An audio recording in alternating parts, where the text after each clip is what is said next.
Single dad's boss confessed, "No one's looked at me like that in years," he said, "then I'll keep." The first time Ethan noticed his boss crying, it was over a spilled cup of coffee. Not the dramatic kind of crying, no loud sobs or shaking shoulders. Just silent tears slipping down her cheeks as she stared at the brown stain spreading across an important stack of papers.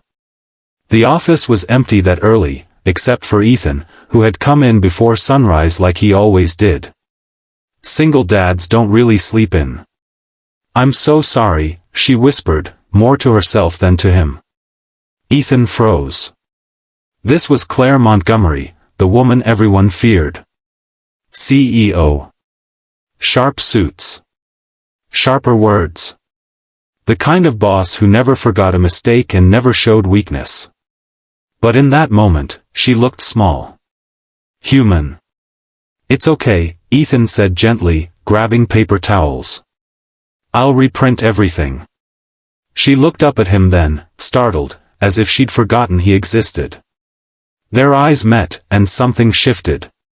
Claire blinked hard, embarrassed, straightening her posture. "Thank you, Ethan," she said, back to business in a second. But Ethan didn't forget the way she'd looked at him. And, as he'd later learn, neither did she. Ethan's life revolved around two things, his 8-year-old daughter, Lily, and keeping his job. Mornings were rushed breakfasts and mismatched socks. Evenings were homework battles and bedtime stories read with half-closed eyes. His wife had passed away 3 years earlier, leaving him to figure out parenthood alone. He didn't have the luxury of ambition, just responsibility. Claire noticed him in small ways at first. How he always left exactly at 5:30. How he turned down after-work drinks. How he sometimes came in looking exhausted but never complained. One evening, she called him into her office.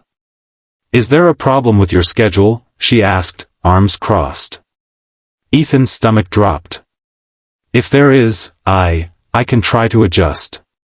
She studied him. "Why do you leave so early every day?" "My daughter."